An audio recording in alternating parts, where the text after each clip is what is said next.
عظمت و محبت کے بغیر اطاعت قابل قبول نہیں ہے۔ اطاعت منافقین بھی کرتے تھے۔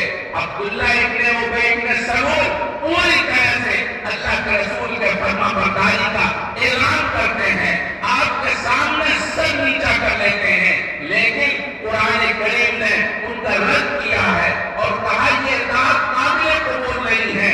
اطاعت صرف وہی قابل قبول ہے جو عظمت کی بنیاد پر ہو، دل کے تہہ خانے میں محبت کی بنیاد پر ہو۔ قرآن کریم میں اللہ تعالی نے ارشاد فرمایا قل ان کنتم تحبون اللہ فاتبعونی، یہاں بھلائی جزا اور شرط کے درمیان کوئی مناسبت نہیں معلوم ہوتی، مگر آپ جانتے ہیں جزا اور شرط کے درمیان مناسبت ضروری ہے۔ مناسبت کے بغیر جزا اور شرط میں دونوں کا انعقاد نہیں ہو پائے گا۔ یہاں اللہ تبارک تعالیٰ نے یہ بات واضح طور پر اشارے میں فرمایا ہے، دیکھو اطاعت وہی قابل قبول ہے جو محبت کے ساتھ ہو۔ اللہ تعالیٰ کی محبت کے ساتھ اگر اطاعت ہے وہ قابل قبول ہے، ورنہ قابل قبول نہیں ہے۔ امام بخاری رحمۃ اللہ علیہ نے آپ صلی اللہ علیہ وسلم کی احادیث کا بے پناہ عظمت اور جذبے کے ساتھ دل کے تہہ خانوں میں گہرائیوں کے ساتھ اپنے اندر اتارا ہے۔ آپ نے محبت اور عظمت کے ساتھ احادیث کو لیا ہے۔ آپ نے کس طرح سے ایک ایک حدیث پر غسل کیا ہے، استخارہ کیا، اس کے بعد حدیث کو نقل کیا۔ یہ عام انسان نہیں کر سکتا، ہم سے تو وضو بھی نہیں ہوتا، ہم وضو کر کے حدیث پڑھنے کے اوپر بھی آمادہ نہیں ہے۔ امام بخاری رحمۃ اللہ علیہ محبت کی وجہ سے ایک ایک حدیث کو اس طرح سے لیتے ہیں، انتہائی عظمت کے ساتھ، جس کی بنیاد پر اللہ تعالیٰ کی بارگاہ میں ان کو قبولیت حاصل ہوئی ہے، مقبولیت ملی ہے۔ امام بخاری رحمۃ اللہ علیہ کی یہی وہ کتاب ہے۔ ابو زید مروزی رحمۃ اللہ علیہ کہتے ہیں میں نے خواب میں دیکھا، میں خانہ کعبہ میں مقام ابراہیم حضرت اسود کے درمیان سو رہا تھا، میں نے خواب میں دیکھا جناب رسول اللہ صلی اللہ علیہ وسلم کی زیارت ہوتی ہے۔ آپ علیہ السلام ارشاد فرماتے ہیں یا ابا زید اذا متى تدرس کتاب الشافعی وما تدرس کتابی، اے ابو زید تم کب تک امام شافعی رحمۃ اللہ علیہ کتاب کا درس دیتے رہو گے اور میری کتاب کا درس نہیں دو گے؟ ابو زید مروزی کہتے ہیں آپ کی کتاب کون سی ہے؟ آپ نے فرمایا محمد ابن اسماعیل کی جامع صحیح وہ میری کتاب ہے۔ میں عرض یہ کرنا چاہتا ہوں یہ مقام بغیر محبت کے نہیں ملتا۔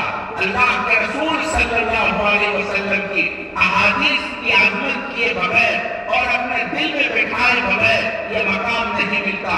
صحابہ کرام رضوان اللہ تعالی علیہم اجمعین کو جو مقام نصیب ہوا ہے وہ اسی عظمت کی بنیاد پر اور محبت کی بنیاد پر۔ حضرت سعد اسود رضی اللہ تعالیٰ عنہ ایک صحابی ہیں، دیکھنے سننے کے اعتبار سے بہت اچھے نہیں ہیں، صورت کے اعتبار سے ذرا خوبصورت نہیں ہیں، لیکن اللہ کے رسول صلی اللہ علیہ وسلم سے بے پناہ عظمت اور اتنی محبت اور اتنا تعلق کہ شاید کسی کو نصیب ہوتا ہو۔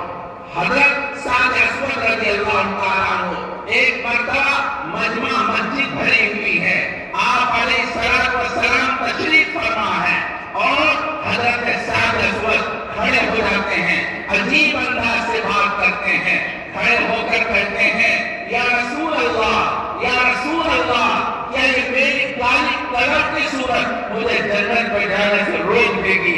کیا یہ میری کالی صورت مجھے جنت میں داخل نہیں ہونے دے گی؟ اس پر آپ صلی اللہ علیہ وسلم نے ارشاد فرمایا سعد اگر تم پکے سچے مومن ہو اور تمہیں اپنے رسول اللہ کے رسول سے پوری طرح عظمت کے ساتھ محبت حاصل ہے، تمہیں جنت میں جانے سے کوئی روک نہیں سکتا۔ حضرت سعد اسود رضی اللہ تعالیٰ عنہ سے جناب رسول اللہ صلی اللہ علیہ وسلم نے ارشاد فرمایا سعد اگر تم پکے سچے مومن ہو اور تمہارے دل کے اندر اللہ کے رسول کی محبت ہے، اللہ کے رسول کی عظمت ہے، اللہ کی اطاعت ہے تمہیں جنت میں جانے سے کوئی نہیں روک سکتا۔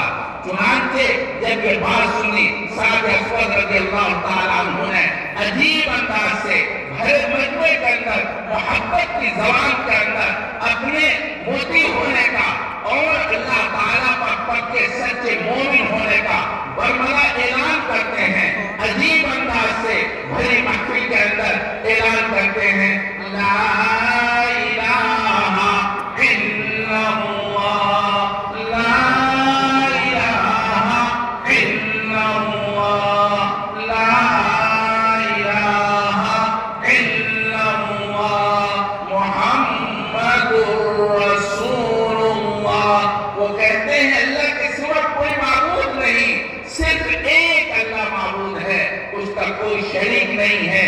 محمد رسول اللہ صلی اللہ علیہ وسلم اللہ کے پکے اور سچے رسول ہیں۔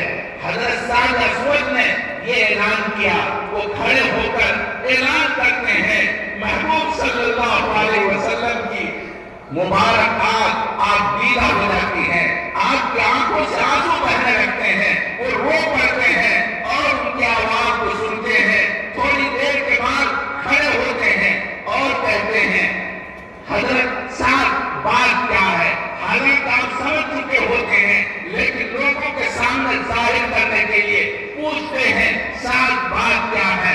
سعد کہتے ہیں، یا رسول اللہ، یا رسول اللہ، میں نے اپنے نکاح کا پیغام ان سب لوگوں کی خدمت میں پیش کیا ہے، سب کے گھروں میں اپنا پیغام نکاح دیا، مگر کسی نے میرے نکاح کے پیغام کو قبول نہیں کیا، میرے نکاح کے پیغام کسی نے قبول نہیں کیا۔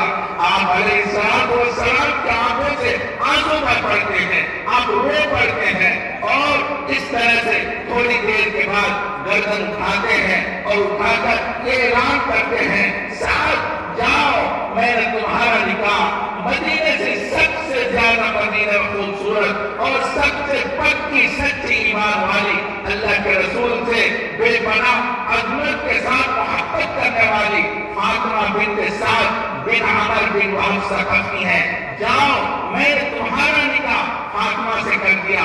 حضرت سعد اللہ کے رسول کی مجلس سے سیدھے حضرت سعد کے گھر چلے جاتے ہیں، جا کر دستک دیتے ہیں، دستک دیتے ہیں، ادھر سے باہر نکل کر آتا ہے اور وہ کہتے ہیں کہ سعد میں اپنے محبوب کتنی محبت ہے، دوستو غور کرو، عظمت کا حال یہ ہے، نام بھی نہیں لیتے، کہتے میں اپنے محبوب صلی اللہ علیہ وسلم کی مجلس سے آ رہا ہوں، میں اپنے محبوب صلی اللہ علیہ وسلم کی مجلس سے آ رہا ہوں، میرے محبوب صلی اللہ علیہ وسلم نے میرا نکاح آپ کی بیٹی فاطمہ سے کر دیا ہے۔